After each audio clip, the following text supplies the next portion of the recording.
Entonces, para empezar, este curso Yolder se llama Manejo de Switcher TriCaster 460 y Dirección de Cámaras. En realidad es un curso de dirección de cámaras. Ahora, tú para hacer dirección de cámaras necesitas un equipo, necesitas un switcher. Hay diversos tipos de switcher. En la universidad tenemos uno que se llama TriCaster 460. Y ese es el modelo de switcher que vamos a aprender, como te digo, no podemos operarlo lamentablemente. Ojalá que ya el siguiente ciclo se pueda, pero sí podemos ir conociéndolo, al menos en lo que es la parte teórica. Y deben haber visto con Carlos, he puesto varios ejemplos también para que no sea tan aburrido, ¿no? Esta es un poquito la temática de lo que vamos a ver en clase: dirección, tipos de planos, movimientos de cámara. Esto Yolder, eh, tómalo muy en cuenta porque es como el ABC. O sea, un director de cámaras tiene que saber de tipos de plano. ¿Por qué? Porque es el director de cámaras el que le indica a los camarógrafos qué tipo de plano hacer. Los tipos de planos es súper importante que lo tengas bien claro, si es que vas a hacer dirección de cámaras y si es que vas a hacer camarógrafo. Los movimientos de cámara también, súper importante. Esto, lo que es sistemas de televisión, video progresivo y entrelazado, tamaños de imagen, son cosas un poquito más técnicas que muchas veces la gente no las toma en cuenta, las desdeña, creen que no son importantes y en realidad sí son importantes. Y eso hace la diferencia entre un profesional y un improvisado. No se trata simplemente de sentarte frente al equipo y manipular unos botones. Todo obedece a una lógica, todo obedece a un sistema. Hay diversas maneras de grabar videos, no es solamente una. Hay diversos tamaños, diversos formatos, hay diversas maneras de lanzar la señal. Entonces, y este tipo de cosas, eh, como te digo, de repente muchos creen que no son importantes, pero después cuando se sientan frente a un equipo, no saben en qué formato grabar, no saben cómo lanzar la señal y la máquina no lo hace todo. O sea, tú eres el que opera. La máquina pues obedece lo que tú le indicas. Vamos a empezar con lo que es la dirección de cámaras. Esto ya debe haber explicado seguramente Carlos en la clase anterior o en las otras clases, pero de todas maneras yo quiero hacer aquí un repaso porque me parece que es muy importante. Como he puesto, el director de cámaras es la persona que define el plano que deben hacer los camarógrafos y luego selecciona la cámara que quiere poner en vivo que grabar. El director de cámaras debe estar permanentemente comunicándose con los camarógrafos para hacerles las indicaciones que crea conveniente. El director de cámaras debe revisar los videos cargados, los créditos, los niveles de audio, los micrófonos y los videos, y sobre todo, debe haber practicado con sus camarógrafos y conductores antes de empezar a grabar o emitir un programa. Una cosa que quiero que te quede clarísima, Yolder, es que es el director de cámaras el que decide lo que va a hacer los camarógrafos, no los camarógrafos. El camarógrafo no decide qué plano va a hacer, qué movimiento de cámara va a hacer, o si va a abrir su iris, no. Por eso es el director, es el que tiene la última palabra. ¿Por qué? Porque el director es el responsable de la imagen que sale al final, ya sea en el celular o en la televisión, es el responsable de lo que sale. Entonces, él decide qué planos van a tener los videos que haya grabado, ¿no? O que esté grabando. Una cosa que es súper importante es que esté en comunicación con los camarógrafos. Los camarógrafos no pueden hacer lo que quieren. Es el director el que les tiene que indicar, ahora muévete acá, ahora muévete acá, ahora zoom, ahora corta acá, ahora corta derecha, corta techo. Como te digo, es el director el que da las indicaciones y al que tienen que obedecer los camarógrafos. Y la última parte que he puesto, el director debe revisar los videos grabados, los créditos. Claro, lo que pasa es que cuando uno se sienta frente a un switcher, hay que a veces que poner videos, hay que poner créditos, los nombres de las personas. Y eso no se hace a último momento, eso se hace con anticipación. ¿Qué pasa si, por ejemplo, hay un invitado, pone su nombre con su apellido y su apellido está mal escrito? Lo lanzas en vivo y va a salir así, va a salir mal escrito. Por eso siempre se revisa antes. Por eso, incluso como he puesto ahí, es importante hasta practicar antes. Generalmente cuando se tiene la idea errada de que la televisión es muy relajada, de que tú llegas y ponchas unos cuantos botones y la máquina solita hace la gran maravilla. Y eso es totalmente falso. La televisión, como todo trabajo, tiene una serie de procesos, de órdenes. Y si no los cumples, vas a fallar. Y el mundo de la televisión es muy cruel. Si fallas, no hay una segunda oportunidad. Fuiste y pasa el siguiente. Yo lo que siempre recomiendo es, por ejemplo, si tu programa va a salir a las 5 de la tarde, estar un par de horas antes. Es así de radical la cosa. Probar tus equipos, probar con tus camarógrafos, que las cámaras estén bien formateadas, bien seteadas, probar los micrófonos, probar tus luces, probar que esté grabando bien, probar la secuencia, porque esto es como un avión que agarra vuelo. Ya cuando estás arriba ya no puedes hacer nada. O te estrellas o sigues volando. Entonces vamos a seguir.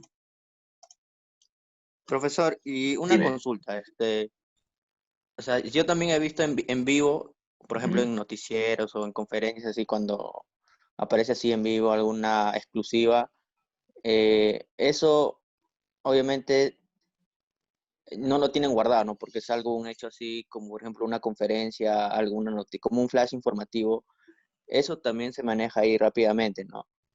Porque también he observado que, por ejemplo, hay noticias donde redactan mal, han escrito mal y como que no lo corrigen. Y ya, porque es en vivo, es un hecho en vivo, ¿no? Exacto, muy buena tu pregunta, Yolter. Generalmente cuando haces un noticiero, sales en vivo, ya tienes las noticias listas y las vas lanzando.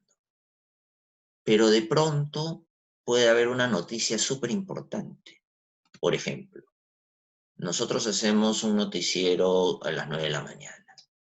Ese noticiero, las noticias se graban y se editan antes, se locutan antes, se ordenan los videos antes y se lanza. Entonces, se lanza el noticiero.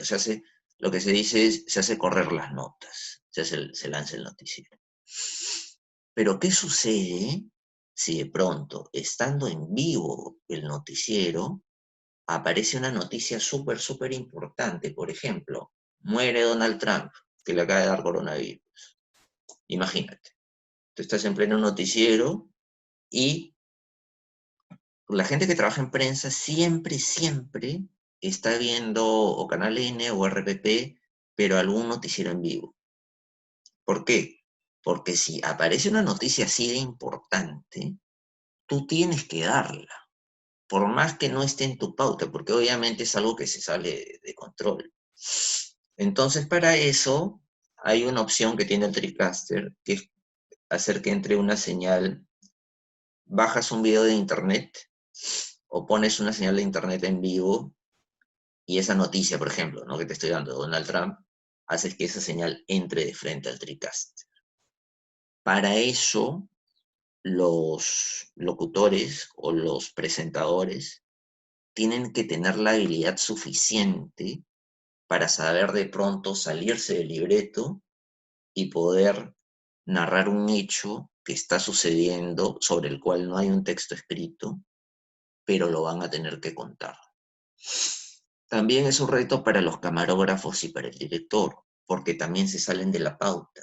Entonces de pronto vas a tener que ponchar ya no a los dos, ya no a un conductor, sino de repente a los dos, o al que esté hablando, o el camarógrafo se tendrá que mover, o de repente lanzar la señal en vivo de esta noticia y hacer que el conductor solamente hable o que se le vea en una pantallita chiquita. Pero digamos, se sale del libreto. Y aquí hay algo muy, muy, muy importante, que este es un trabajo de equipo. Y en este tipo de situaciones en la cual pasa algo sorpresivo, es donde se demuestra la capacidad de reacción y el profesionalismo de cada integrante del grupo. El director tiene que ser muy rápido para poder hacer, desde el productor tiene que decir, ya, ha salido esta noticia, hay que meterla, ¿en qué bloque la metemos? Ahorita. Dile por interno, dile al conductor que mande tanta comercial y regresamos con la noticia. Y este es un trabajo ahí, este es algo que también es súper importante, que es un trabajo de equipo, donde todos tienen que estar concentrados. Si uno está distraído viendo su celular o en otra, mete la pata. Y el resultado es lo que se ve en la imagen. Entonces el televidente nunca sabrá de quién fue la culpa, pero va a ver el error. Entonces lo importante es, siempre hay un riesgo, siempre hay una posibilidad de error, pero lo importante es hacer que disminuyan esos errores. Por ejemplo, lo que tú has comentado ahora, ¿no? Que has visto que en una de esas ponen un nombre, una palabra mal escrita. Y eso es algo, pues, yo muchas veces veo en los noticieros que han escrito mal una palabra y yo espero que sea un error de teclado y no de conocimiento. Porque una de las cosas básicas del comunicador es que tiene que tener una buena redacción, porque tú eres el que comunica. Entonces, si tú, que eres el comunica, no redactas bien, no tienes una buena ortografía, quedas pésimo. O sea, ahí se ve también el profesionalismo. Quién realmente tiene un buen nivel y quién tiene un bajo nivel, ¿no? Todas estas cosas, como ves, son complementarias. Todas estas cosas van sumando. Por eso, comunicaciones es una carrera que se complementa mucho. El director de cámaras no solamente tiene que ser ponchar, tiene que ser de redacción, tiene que ser un poco de diseño, tiene que ser un poco de todo, porque es la imagen la que estás dando. Si hay algo más mal escrito, es también tu responsabilidad. Ahora, puede ser que haya un apellido mal escrito. Bueno, si lo pusiste mal escrito y después te diste cuenta, bueno, lo corriges. Han habido, puedes ver Canal N, RPP, que ponen el nombre de una persona, de repente es un apellido extranjero, y después lo sacan y lo vuelven a poner. Eso es permitido, o sea, sí se puede, o sea, no es ningún pecado, ¿no? Estar en vivo siempre es un riesgo. Entonces uno se puede tomar esas licencias. Pero ya escribir mal una palabra o confundirte en algunas cosas, poner el nombre de una persona y no es esa persona, ya son errores ya de conocimiento o de coordinación y ya ahí te das cuenta que el equipo no es profesional, ¿no? O están empezando recién, entonces esa es la gran diferencia entre un equipo profesional y un equipo pues que improvisado, ¿no? Por eso te digo que todos asumen funciones importantes y que todos tienen que estar bien concentrados. Vamos a seguir entonces, mi estimado Yolder, para no hacerla tan larga. Funciones del operador del TriCaster. Bueno, como ves en la foto, el TriCaster es un equipo un poquito complejo. Entonces es mejor que se siente el director con su asistente. Y el asistente del director cumple algunas funciones, como por ejemplo, crea el proyecto nuevo o abre el que se necesite operar o trabajar. Tú cuando te sientas frente a un switcher, un TriCaster,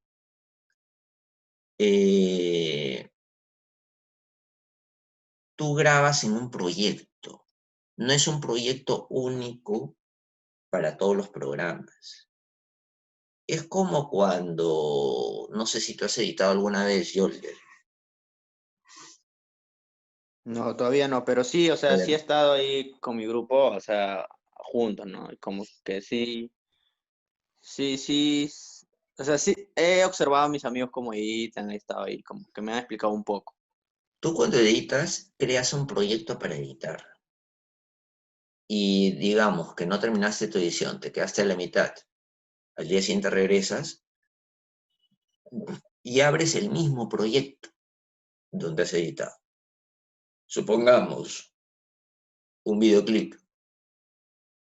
Creas tu proyecto, te demoras una semana en editar el videoclip. Siempre vas a abrir ese proyecto.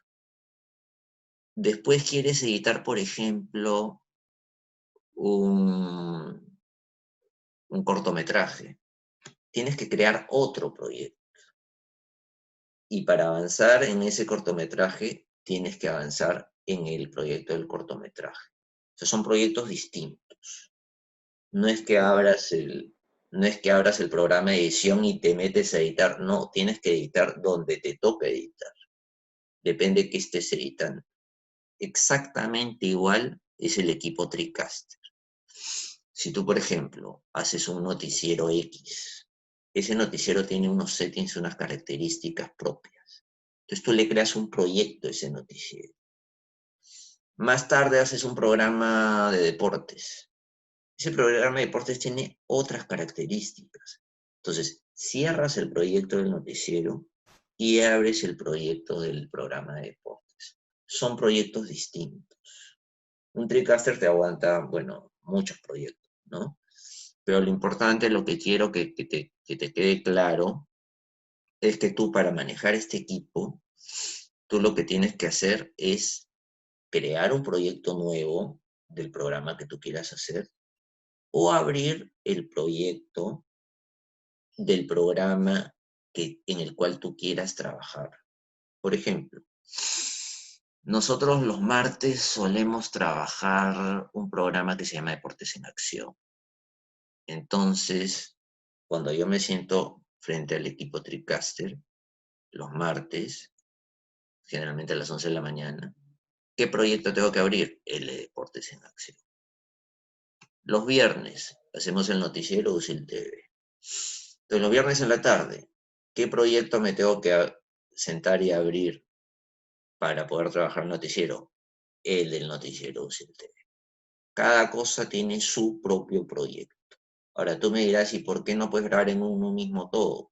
Porque tienen configuraciones distintas. Y por una cuestión de orden también. Porque todo lo que tú vayas grabando, por ejemplo, el programa de deportes, se va a ir a la carpeta del programa de deportes. Entonces te va a ser más fácil después exportar eso y llevártelo a otro lado para editarlo. En cambio, si tú grabas, por ejemplo, el programa de deportes en el proyecto del noticiero, todo eso que grabes se va a ir al proyecto del noticiero y te va a ser más difícil encontrarlo. Es como cuando grabas tus archivos de Word y tú les das un orden, ¿no? Es exactamente igual. Tú acá, por una cuestión de orden, vas almacenando según carpetas. Entonces es mejor que tengas todo bien ordenadito, cada cosa donde debe ir, y así vas a evitarte contratiempos, problemas o que se te pierda material, que es muy importante. Entonces, generalmente, dime, Yoler. Sí, claro, por ejemplo, eso como tú dices, ¿no? De guardar un orden, te facilita, ¿no? Porque, por ejemplo, cuando ya es fin de año, cuando cumple, no es el canal, no sé, un aniversario, suelen Ujú. recordar y pasar así los videos antiguos de todos los años y obviamente tenerlo todo ordenado en una carpeta sería mucho mejor. Y Exacto. ahora, sí, y una pregunta, ¿cuántos Trickcasters se puede trabajar? O sea, ¿es común trabajar en un set de televisión? ¿Solo uno puede hacer todo ese trabajo o hay más o hay más Trickcasters? No, cuando generalmente no. O sea, un estudio de televisión trabaja con un switcher, que puede ser TriCaster, puede ser otro modelo, pero es siempre con un switcher. Más adelante vamos a ver eso, o sea, la señal de las cámaras llega a un switcher. Ahora, que tú puedas tener más TriCaster, sí, pero ¿para qué? No necesitas más. Las señales llegan a un solo equipo. Si tú tienes otro estudio de televisión, necesitarás otro switcher, otro TriCaster. Dependiendo cuántos sets tengas, necesitarás pues tantos TriCasters, ¿no? Es algo como que va de la mano. O sea, el estudio de televisión, nuestro estudio, tiene 3 cámaras. La señal de esas 3 cámaras llega a este switcher TriCaster. Solamente necesitas un switcher TriCaster. Si hubiese otro estudio, se necesitaría otro switcher TriCaster. ¿Ya? Ok, Ahora, perfecto. otra cosita, generalmente el asistente, el operador de TriCaster, carga video, fotos, subtítulos que se necesite para la producción, ordenar los esos elementos. ¿Qué sucede? Que siempre que haces un programa, por ejemplo, en los noticieros que nosotros hacemos, hay videos que tienes que cargar y no los vas a cargar estando en vivo, tienes que cargarlos antes. Y no solamente tienes que cargarlos, sino que ponerles un orden. O sea, qué nota primero, la de internacionales, luego la de espectáculos, luego la de deportes, le pones un orden. Luego de repente hay un invitado, subes el nombre del invitado. Lo ideal es tener todo lo que puedas ya tener cargado al equipo para que al final, cuando ya estés en vivo o grabando, no tengas que estar, uy, me olvidé de poner el nombre, oye, escríbelo en la computadora y lo subimos, porque ya te incomoda. La cosa es hacerlo antes. Si lo haces antes, te va a salir súper bien el trabajo. Punto 3, confirmar los settings del proyecto como formato o ruta del streaming. Esto lo vamos a ir viendo, esto de los settings, lo que es un formato, son cosas técnicas que no son tan complicadas y es bueno saberlas, pero lo vamos a ir viendo con calma. Por eso no te preocupes, pero eso también es algo que ve el operador. Confirmar la entrada de video de las cámaras y el audio. ¿Qué sucede? Que puede ser que en una de esas una señal de una cámara no esté entrando bien, o el audio del micro no esté entrando bien. Eh, Puede ser diversas cosas. Puede ser que el cable de la cámara esté un poquito suelto, haya que ajustarlo. Puede ser que la pila del micrófono se haya bajado, hay que cambiarle de pila. Entonces, como ves, estas son cosas que se hacen antes. Imagínate que estando en vivo te das cuenta que la pila del micro está baja. Ya estás en vivo, ya hiciste roche, porque no se le va a escuchar al invitado o al conductor. Entonces, por eso, una de las funciones del asistente es chequear esos detalles, que las cosas estén bien, funcionando bien, porque como te digo, esto es como un avión que agarra vuelo. Ya arriba ya no puedes hacer nada. Asistir al director lanzando los videos, fotos o títulos durante la grabación o emisión del programa. Lo que pasa es que el director poncha, selecciona las cámaras que quiere, pero el asistente del TriCaster lo ayuda lanzando los videos o poniendo los títulos, porque el director necesita concentrarse en las cámaras y en seleccionar qué cámara quiere poner y en darle la indicación con su teleprompter, con su headset, a los camarógrafos. Entonces ya no tiene tantas manos, ¿no? Entonces el asistente del TriCaster lo ayuda para lanzar videos, poner de repente, le dice, ahora ponme tal foto, poncha, pum, y entra tal foto. Es como una ayuda más, un par de manos más que lo ayuda para que la producción se vea bien. Y por último, algo que como comentamos hace poco es importante, debe conocer la ruta, el destino de la grabación para poder copiarla luego a un disco duro externo. Que eso parece algo obvio, pero créeme que hay gente, créeme, ¿eh? Hay gente que termina de grabar ya. ¿Y ahora cómo me llevo esto en mi disco duro externo? Pucha, ¿dónde lo copié? Oye, ¿dónde es?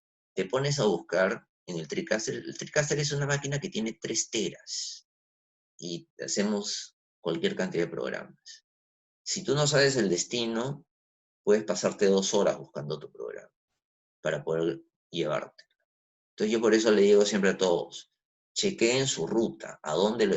Como te digo, es como grabar un Word, un archivo de Word. Tú tienes que ver dónde está. Pero si no sabes, tienes que buscar en toda la máquina. Entonces, eso es algo que aunque parezca obvio, hay gente que no lo hace. Hay gente que cree que la máquina solita te va a dar tu video y no. Tú tienes que entrar a sacarlo y tienes que saber la ruta. Y esa es una de las funciones del asistente del TriCaster. Vamos a seguir ahora. Tipos de planos. Este es un punto muy importante que me imagino que Carlos debe haber explicado bien porque él es camarógrafo, pero le vamos a dar una rapidísima revisada porque es súper importante. El plano es la imagen o cuadro que compondrá el director según como quiera plantear su narrativa visual. O sea, como te dije en un comienzo, el, el director de cámaras eh, es el que define el plano, no el camarógrafo, el director de cámaras. Entonces el director de cámaras tiene que saber qué planos existen para poder darle las indicaciones. Entonces vamos a empezar. Existe el gran plano general, que es una toma totalmente abierta. Acá puedes ver como este paisaje, ¿no? Es una toma totalmente abierta, el gran plano general. El plano general simple, que es una toma ya no panorámica, ya no de paisaje, sino puede ser como en este caso de una calle, donde ningún objeto, ninguna persona es importante. Es como una visualización completa de un espacio determinado. Luego tenemos el plano entero, si quieres ver de manera completa una persona de pies a cabeza. Tenemos el plano americano, que es hasta las rodillas. Tenemos el plano medio largo, que es hasta la cintura. Tenemos el plano medio corto, que es hasta el pecho, como la foto. Tenemos el primer plano, que es la cabeza. El primerísimo primer plano, una toma bien cerrada del rostro. Y un plano detalle, algún detalle del rostro. Esto que te he mostrado, mi estimado Yolder, es el ABC y todo director de cámara tiene que saberlo súper, súper, súper bien. ¿Por qué? Porque es el director de cámara, como te digo, el que da la orden. Entonces, si tú no sabes qué es un plano medio, bueno, pues ¿cómo vas a poder dar la orden? Entonces, tú eres el que le da la orden al camarógrafo y dependiendo que, como dije al comienzo, qué intención narrativa audiovisual quieras darle a tu programa. Por ejemplo, debes haberte dado cuenta que en algunos programas de noticias el conductor hace una pregunta un poco incómoda o muy sensible, ¿no? Imagínate, por ejemplo, una persona que su hijo ha fallecido. Entonces el conductor le dice, bueno, ¿y de qué murió su hijo? No sé cuánto, ¿cómo se ha sentido? Lo más probable es que el director de cámara diga, ciérrate en el rostro de la persona, porque es para mostrar su tristeza, de repente se pone a llorar, ¿no? Entonces, todo eso es una narrativa audiovisual. Entonces, el director tiene que saber en qué momento utilizar los planos que crea más conveniente, que le convenzan más.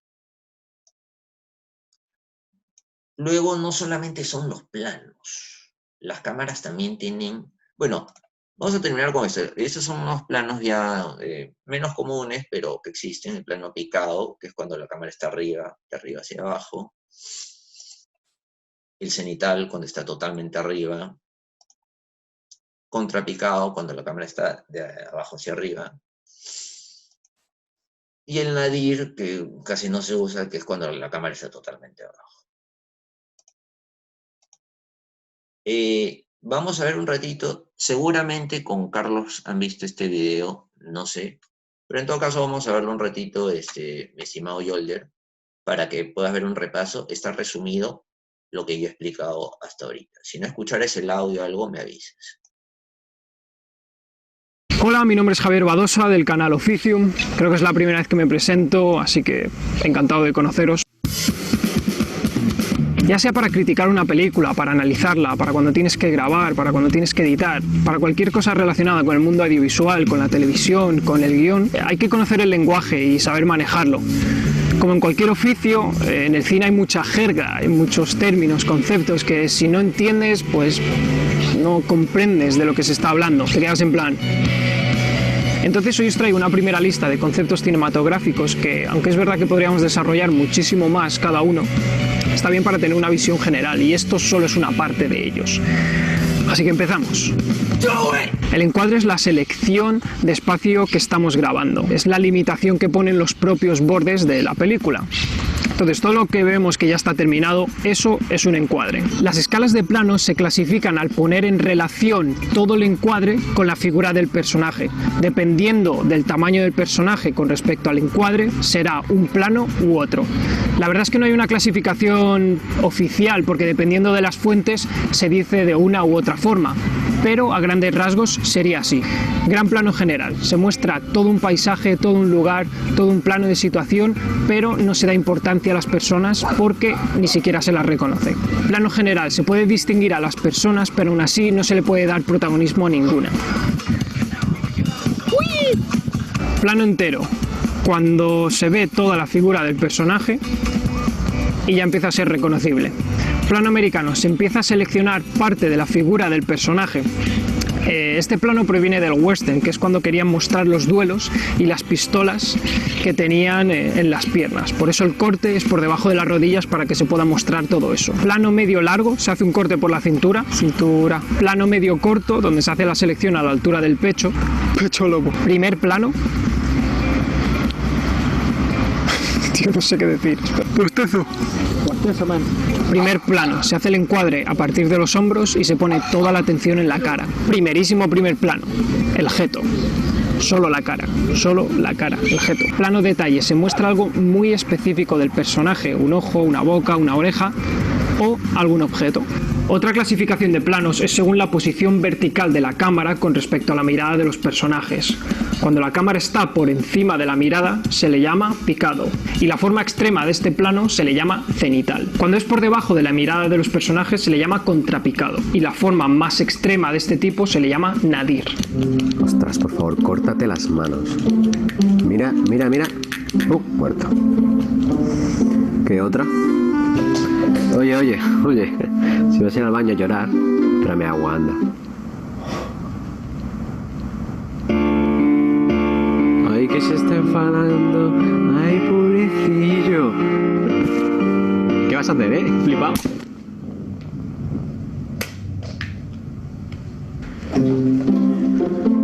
Bueno, ¿qué? ¿Otra? Listo, mi estimado Yolder. Eso fue lo referido a planos. Ahora quiero que veamos un poquito, repasemos un poquito lo que es los movimientos de cámara. No solamente se trata de hacer planos o encuadres, sino que la cámara también puede desplazarla. El camarógrafo puede desplazarla. Tenemos distintos tipos de movimientos como paneo, tilt up, tilt down, traveling, que bueno, acá está desarrollado. Lo vamos a revisar para no ser tan aburrido en un video.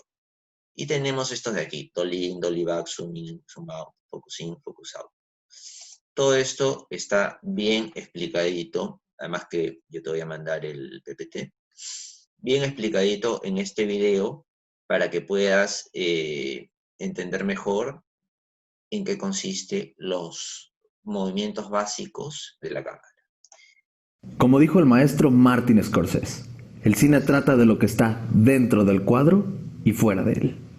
En los 2 programas anteriores tuvimos la oportunidad de conocer la correcta angulación que podemos darle a nuestra cámara. Asimismo, conocimos algunos de los encuadres más importantes al momento de generar un proyecto audiovisual. Ahora toca el turno a los movimientos de cámara. Parte fundamental del lenguaje audiovisual radica en la correcta utilización de los movimientos de cámara, los cuales nos permiten expresar los sentimientos que previamente plasmamos en nuestro guión. Existen 2 tipos, los movimientos mecánicos y los ópticos. Dentro de los movimientos mecánicos, el primero que veremos es el panning o paneo. Este movimiento se realiza girando horizontalmente la cámara de un lado a otro sobre su propio eje. Puede realizarse de 180 grados a 360 grados, dependiendo de los requerimientos de nuestra historia. Generalmente, el paneo se usa para la descripción de un espacio o acción y para el acompañamiento de un personaje. Como segundo movimiento mecánico, tenemos el tilt up y tilt down. Vamos a verlo. Para llevarlo a cabo correctamente, debemos mover la cámara verticalmente en 90 grados sobre el eje de las Y. Nos ayuda a ofrecer magnificencia, podemos dar perspectiva de inferioridad o superioridad de nuestro personaje y sensación de profundidad. Ha llegado el momento de hablar de el traveling. La particularidad de este movimiento suele ser confundida en el medio con el paneo. Para llevar a cabo dicho movimiento, lo primero que debe hacerse es montar la cámara sobre un riel, fisher o grúa. Su uso específico es descriptivo. Como lo indica su nombre, su deber es acompañar a nuestro personaje o enriquecer visualmente nuestra historia. Es momento de hablar del dolly in y dolly out. El dolly in y dolly out se refiere a realizar un acercamiento o alejamiento físico y mecánico de la cámara. Para ser más claros, un dolly in se refiere a movernos con la cámara hacia adelante, aproximándonos al objeto o personaje a encuadrar.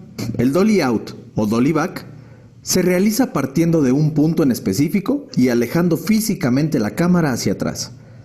Ambos se llevan a cabo en línea recta y es un movimiento muy similar al del zoom.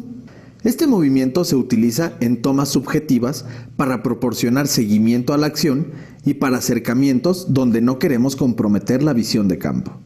Toca el turno a los movimientos ópticos. Estos no son otra cosa más que el movimiento gradual del lente mientras la cámara permanece fija. Iniciemos con el zoom in y zoom out. Lo primero es contar con un lente de zoom. Este nos permitirá acercarnos o alejarnos, dando la percepción desde un plano general hasta llegar a un detalle particular. Aunque no es muy recomendable en proyectos de cine, en televisión es muy útil para hacer énfasis en objetos o expresiones de los conductores. Otro de los movimientos mecánicos es el focus out y focus in. Para hacerlo de manera correcta, debemos identificar la distancia focal con la que habremos de trabajar. Luego de ello, giramos el arillo de enfoque para agregar o restar nitidez a nuestro cuadro. Es muy útil para realizar transiciones durante una charla o para cerrar o abrir una secuencia. Listo, Yolder. Eso fue con respecto a los movimientos y a los planos. ¿Hasta aquí tienes alguna pregunta, Yolder? Sí, tengo, como bien mencionó, el paneo es cuando, por ejemplo, tú agarras la cámara en el trípode y lo mantienes fijo y solamente mueves, ¿no? De horizontales, ¿no? Exacto. Y el traveling es cuando, por ejemplo, lo puedes cargar y perseguir al personaje o al ese, ¿no? Como eso suelen hacer como los reporteros, algo así. Exactamente, muy buena pregunta porque sabes que te agradezco que hayas hecho esa pregunta porque acá siempre la gente se confunde. Una cosa es paneo y otra cosa es traveling. El paneo es cuando, imagínate que esta es mi cámara, este es mi trípode, es cuando yo muevo la cámara de izquierda a derecha, pero sin moverme del eje. O sea, como ves, el trípode está parado, ¿no? Claro. Ahora, el traveling es cuando yo me muevo con cámara y todo. Cuando se mueve, el que se mueve en realidad es el trípode o el camarógrafo, ¿no? Esa es la gran diferencia entre el paneo y el traveling. El paneo se mueve solamente la cámara, pero en el traveling se mueve todo. Esa es la gran diferencia, estimado Yolder. ¿Alguna otra consulta con respecto a esto, Yolder? Y el dolly in es cuando tú agarras y te acercas, ¿no? O sea, no haces el zoom, sino tú solo caminas hacia adelante. Exactamente. Y esa es otra gran duda que tiene mucha gente. Dolly in es cuando el camarógrafo, por eso tú debes haber visto que en el estudio las cámaras tienen rueditas. ¿Eso para qué es? Para que el camarógrafo se pueda mover. O sea, las cámaras no están estáticas. El trípode no está estático. El trípode se mueve con cámara y todo. Entonces, el dolly-in es cuando el camarógrafo coge bien su cámara y se mueve con cámara y todo, se acerca. Es como que yo físicamente me acerco. Pero el zoom-in es un juego de lente. La cámara está quieta, lo que se acerca es el lente. Como que agudiza su visión, ¿no? Ujú. Pero Claro. la cámara no se mueve. La cámara está quieta. Esa es la gran diferencia. Dolly-in se acerca todo, zoom-in solamente es un juego de lente. Otra Ya. consulta que tengas, Yolder, con respecto a esto. Y el focus, o sea, ¿en qué se diferencia con el zoom? Porque como que podría ser algo similar, ¿no? ¿Ya? Exacto, podría ser similar, pero hay una diferencia. El focus es cuando tú enfocas y desenfocas una imagen, eso le da como una cierta gracia. Mira, vamos a revisar otra vez el video. Vamos a ir a esa parte que está más adelante. Como dijo el maestro, queremos comprometer la visión de campo. Toca el turno a los movimientos. Mira, vamos a verlo, En los vamos a dos verlo juntos y Asimismo, con los movimientos de cámara. Parte fundamental de la utilización de los movimientos de cámara, los cuales nos permiten expresar los sentimientos que previamente plasmamos en nuestro guión. Existen dos tipos, los movimientos mecánicos y los ópticos. Dentro de los movimientos mecánicos, el primero que veremos es el panning o paneo. Este movimiento se realiza girando horizontalmente la cámara de un lado a otro Como ves, la cámara se mueve, pero solamente la cámara, el trípode está quieto. El trípode sobre no su se mueve. propio eje. Puede realizarse de 180 grados a 360 grados, dependiendo de los requerimientos de nuestra historia. Generalmente, el paneo se usa para la descripción de un espacio o acción y para el acompañamiento de un personaje. Como segundo movimiento mecánico, tenemos el tilt up y tilt down. ¿Ese es arriba o abajo? Vamos a verlo. Para llevarlo a cabo correctamente, debemos mover la cámara verticalmente en 90 grados sobre el eje de las Y. Nos ayuda a ofrecer magnificencia, podemos dar perspectiva de inferioridad o superioridad de nuestro personaje y sensación de profundidad. Ha llegado el momento de hablar de el traveling. La particularidad de este movimiento. Ahí, como ves, sí se está moviendo la cámara. O sea, ya se mueve toda la cámara. Suele ser confundida en el medio con el paneo. Para llevar a cabo dicho movimiento, lo primero que debe hacerse es montar la cámara sobre un riel, fisher o grúa. Su uso específico es descriptivo. Ese también es Como lo indica su nombre, su deber es acompañar a nuestro personaje o enriquecer visualmente nuestra historia. Es momento de hablar del dolly in y dolly out.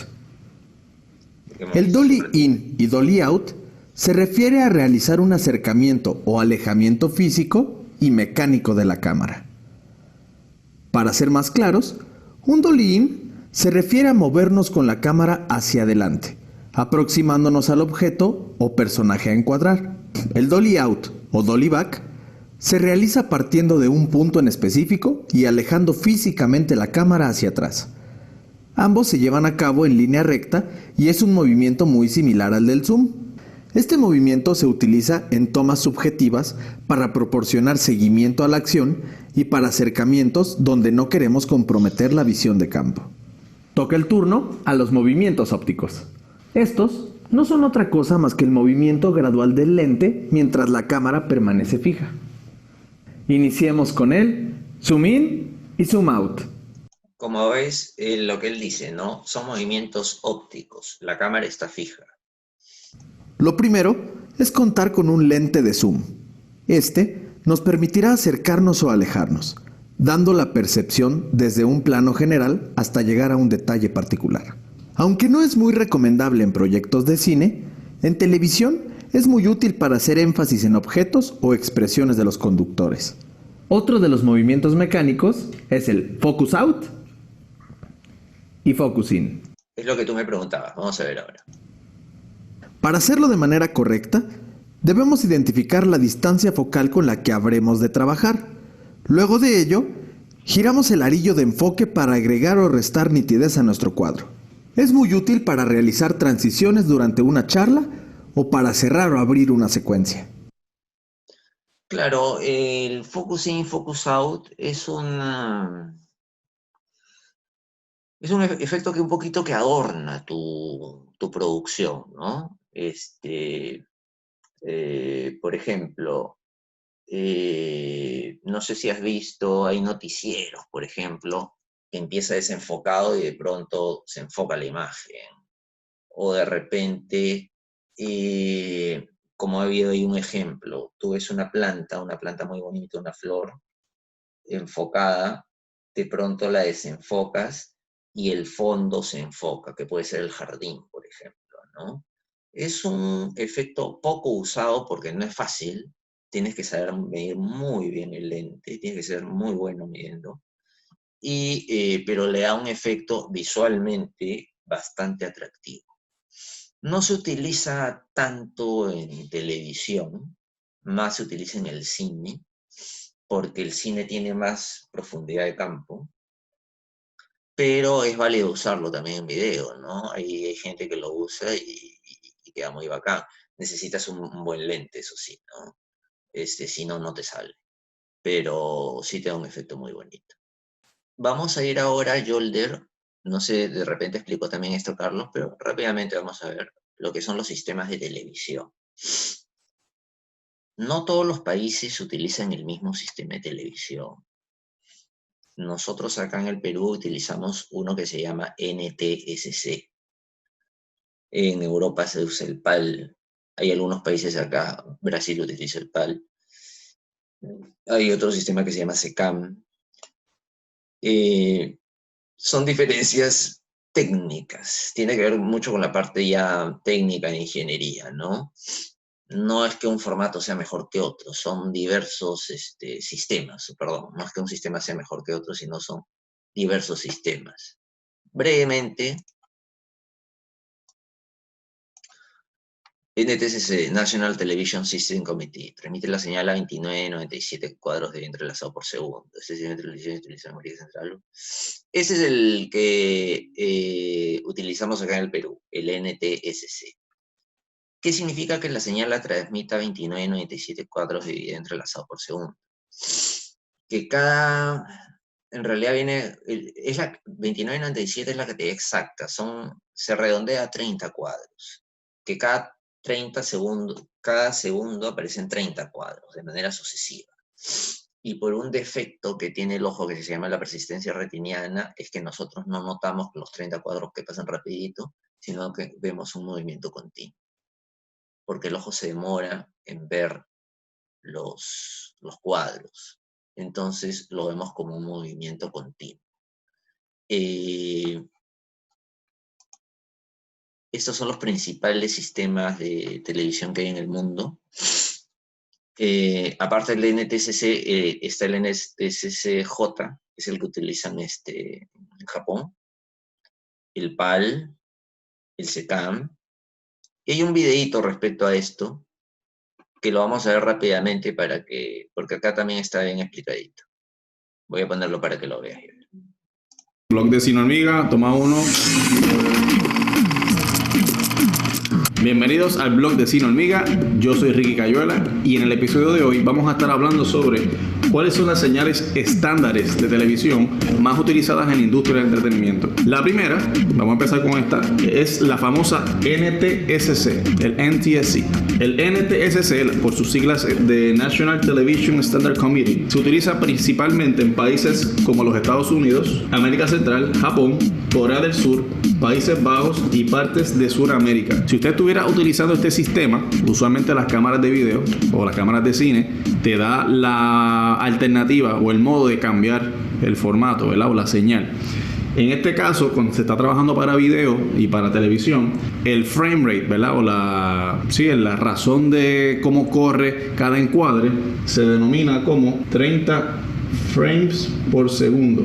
Queriendo decir 30 encuadres o 30 cuadros por segundo bajo el sistema NTSC. Esto se podría reducir, ¿verdad? O simplificar al famoso 29.97 FPS. Así que cuando estamos hablando de 30 frames por segundo, pues estamos hablando de 29.97 frames por segundo bajo el sistema o bajo la señal de NTSC. Si usted necesita trabajar otro sistema, ¿por qué? Porque están quizás en otros países de los que no está mencionado, es posible que tenga que utilizar entonces nuestra segunda señal, PAL, P-A-L. PAL se utiliza principalmente en países como Inglaterra, China, casi toda Europa, partes en África y Sudamérica. A diferencia del NTSC, la razón de encuadre, ¿verdad? O el frame rate en sistema PAL sería 25 frames por segundo. Como le dije anteriormente, usualmente a las cámaras le da el modo para cambiar la señal, o NTSC o PAL. Si no le diera la opción de que aparezca la nomenclatura, entonces usted le pone 25 frames por segundo a la cámara o al proyecto si es que usted estuviera editando.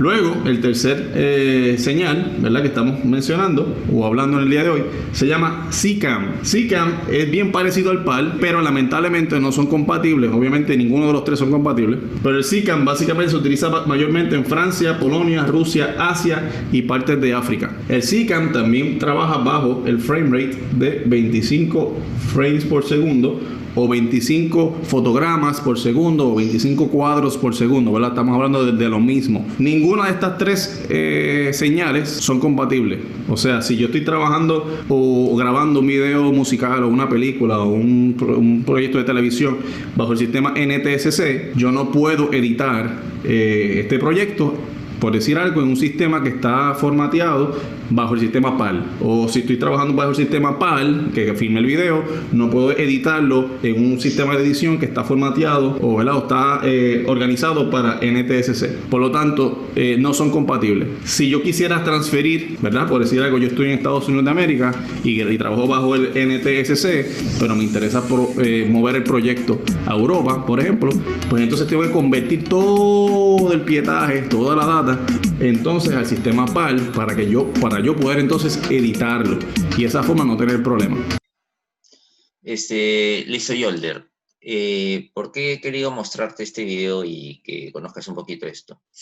Porque cuando tú creas un proyecto en el TriCaster y está, digamos, casi seteado para que grabes en NTSC, pero podrías grabarlo en PAL, podrías grabarlo en NTSC-J. Entonces, esto es para que entiendas la diferencia. ¿Por qué se graba en NTSC? Porque estamos en el Perú. Porque las producciones que se van a hacer son en el Perú, para que las transmitas en un canal o en la web o qué sé yo. Si lo hicieras para otro país, para Europa, para Asia, tendrías que saber en qué sistema de televisión trabajan ellos y grabarlo en ese sistema de televisión. Es simplemente eso. Ahora, video progresivo y entrelazado. Como me imagino que esto también les he explicado, Carlos. Acá está la la explicación, pero vamos a irnos de frente. Quiero que veas el video. Pero te lo voy a explicar antes de ver el video para que entiendas la imagen que se reproduce, que nosotros vemos, tiene dos maneras de reproducirse. Cuadro tras cuadro o mitad de un cuadro con mitad de otro cuadro. Eso es lo que se llama video entrelazado.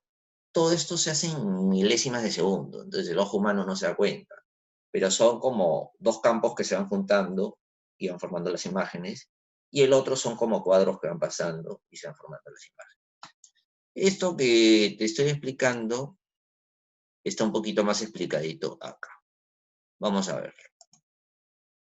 El video tiene dos maneras de presentar imágenes, como video progresivo y como video entrelazado.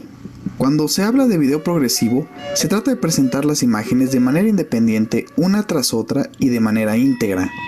Cuando las imágenes se presentan de manera entrelazada, las imágenes se dividen en dos campos distintos y se presenta primero la mitad de la imagen y luego la segunda mitad, ambas mitades durante el mismo tiempo que dura un solo cuadro progresivo. Si pausamos un cuadro progresivo, la imagen se ve bien y normal, y si pausamos un video entrelazado, la imagen tiembla o tiene un flicker en algunos monitores, porque se tienen que combinar la mitad de los campos o líneas de su resolución. Ahora, cuando un formato termina con la letra P, es progresivo, y cuando termina con la letra I, es entrelazado. Ahora, eso es algo que quería que veas, mi estimado Yolder, porque esto no solamente aparece en el TriCaster, sino aparece en las cámaras de video también. ¿Qué quiere decir cuando dice 720p o 720i? Que 720p progresivo y 720i es entrelazado, interlaced. Entonces, ¿cuál es la diferencia? Que la grabación es distinta. Ahora, te lo voy a resumir de una manera muy, muy práctica, porque creo que esto es lo esencial. De todas maneras, vamos a terminar de ver el video, pero creo que esto es lo esencial. Recuerda siempre, si tú grabas con tu cámara o en el TriCaster un video que después lo vas a editar, es mejor grabarlo con la P, en progresivo. Sea en 720 o en 1080, pero en progresivo. Si tú haces un programa en el TriCaster que vas a lanzarlo en vivo, también lo vas a grabar seguramente, pero sobre todo lo vas a lanzar en vivo, es mejor entrelazado. La señal en vivo sale mejor entrelazado. Por una cuestión técnica, sale mejor entrelazado. Entonces, de todo esto que te quede bien claro solamente esta cuestión, para resumirla. Si vas a editar tu producción, graba en progresivo. Si vas a lanzar en vivo, hazlo en entrelazado. Vamos a terminar de ver. Y es entrelazado. La ventaja del video progresivo es que el movimiento se ve mucho más claro en él. La ventaja del entrelazado es que equilibra el flujo de la información, lo cual lo hace más amigable con las transmisiones de televisión. Lo que acabo de explicar, ¿no? Todo lo que es transmisión es mejor hacerlo en video entrelazado. Este se vuelve un asunto de imágenes más claras a través del escaneo progresivo de la imagen contra una mejor transmisión en televisión a través del escaneo entrelazado. Pero cuando hay mucho movimiento en las imágenes, el progresivo es de mejor calidad y el entrelazado trae problemas como líneas que llegan a aparecer. Ahora, es posible convertir un video de entrelazado a progresivo, pero en este proceso lo que ocurre es que se eliminan los campos superiores o inferiores, también conocidos como campos pares o nones. O sea que se remueve la mitad de la información, haciendo la imagen ligeramente más borrosa. Pero bueno, es complicado. Listo. Y ahora vamos a tamaños de imagen. Bueno, y esto es algo súper sencillo. Tamaños de imagen es el tamaño en el cual vamos a grabar nuestra producción. Esto se mide en píxeles. El 480 ya no se utiliza, ¿no? Era la televisión más cuadrada. Lo que se utiliza es el 720 por 1280, que es el formato HD, el 1080 por 1920, que es Full HD, el 1080 por 2048, que es 2K, y el 2160 por 4096, que es 4K. El TriCaster que nosotros tenemos nos permite grabar o en HD o en Full HD. Ahora, hay una cosa que quiero que te quede clara, porque mucha gente se emociona. Muchos dicen, hay que grabar en 1080, porque 1080 es de mejor calidad. Esto es cierto, pero en realidad tú tienes que grabar pensando en el destino de tu grabación. Por ejemplo, nosotros, la mayoría de producciones que hacemos en el estudio, la transmitimos por nuestro canal web. Entonces, cuando tú transmites por la web, la gente lo va a ver o en un celular, o en una laptop, o en una PC. No, muy difícil que alguien lo vea en una pantalla enorme. Entonces, no necesitas grabar en 1080, porque en 720 basta y sobra para verlo en una laptop. O sea, lo vas a ver clarísimo. 1080 es si quieres proyectar en un monitor ya más grande. Entonces, es algo que puedes grabarlo en 1080 y pasarlo por el celular. Sí, o sea, de que puedes hacerlo, puedes hacerlo. Pero te va a traer una desventaja, que el archivo va a ser mucho más pesado. Transmitirlo va a ser mucho más pesado. Editarlo va a ser mucho más pesado. ¿Y todo para qué? Si a la larga el resultado no se va a notar. Entonces, yo lo que te recomiendo es, no siempre 1080 es mejor. Depende el destino. Si es una transmisión, que, por ejemplo, nosotros, una época hicimos transmisión para Willax, para ese canal de cable, y Willax nos exigía 1080, porque claro, hay gente que en su casa tiene televisores enormes, entonces está bien, tienes que poner 1080. Pero si es por la web, ya no necesitas tanto tamaño. Es cuestión de tamaño, no es tanto calidad. La calidad igual es digital. Entonces, mucho depende de cuál sea el destino de la producción que tú estés haciendo. Y acá que hay... Ya, y este es un video explicativo. Y vamos a revisar este video explicativo rápidamente. La resolución en un video es el tamaño del cuadro y generalmente se mide por cantidad de píxeles. Tenemos la resolución SD, que es la resolución tradicional de las televisiones viejitas, o sea 720 x 480. Le sigue la resolución HD 720, que es de 1280 x 720. A esa sigue la resolución HD 1080, que se mide 1920 x 1080.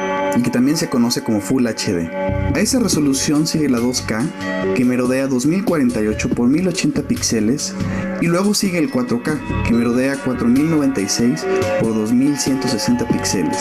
Y digo que los merodea porque según el formato de salida puede haber alguna leve variación de tamaño. Obviamente, mientras más grande sea el cuadro, más tiempo de render necesitamos y más recursos necesita nuestra computadora para procesar esa información. Eso, atención con eso que está diciendo este pata, que es justo lo que yo dije, ¿no? Mientras más grande el tamaño, mientras más calidad le quieras dar, bueno, tu equipo va a tener que ser más potente, el archivo va a ser más pesado, exportarlo más pesado, renderearlo más pesado. Por eso tienes que saber bien cuál es tu destino para que tu flujo de trabajo sea más rápido y sea mejor. Pero también tenemos un gran detalle y calidad en la imagen mientras más píxeles tenemos. Y listo, mi estimado Yolder. Eso sería todo por ahora. Pregúntame sobre lo que hemos visto, lo que quieras, Yolder. Bueno, no tengo dudas, profesor. Muy claro en su explicación. ¿Te ha quedado claro todo? Sí. Ya mira, te voy a mandar ahora este PPT para que ahí está, revísalo para que lo tengas, que te quede bien claro todo esto. Como te digo, son cosas pues técnicas, pero que ayudan mucho, sobre todo. ¿Tú a qué especialidad me dijiste que ibas, Yolder? A periodismo y audiovisual. Ya, si vas a audiovisual, te recomiendo bastante que tengas esto bien claro. ¿Por qué? Porque lo vas a ver toda tu vida, toda tu vida. O sea, los sistemas de... Mira, yo, yo tengo más de 20 años trabajando en esto, y los sistemas de televisión siempre han sido esos, el NTSC, el PAL, el CCAM, son cosas que no han variado. Lo que ha variado es el HD, los tamaños, pero estas son cosas que, los movimientos, el acercamiento, son cosas que no han variado. Y con esto lo que te quiero decir es que te aprendas a ver bien esto, porque esto es el ABC. Si entras al mundo audiovisual, seas director, productor, camarógrafo,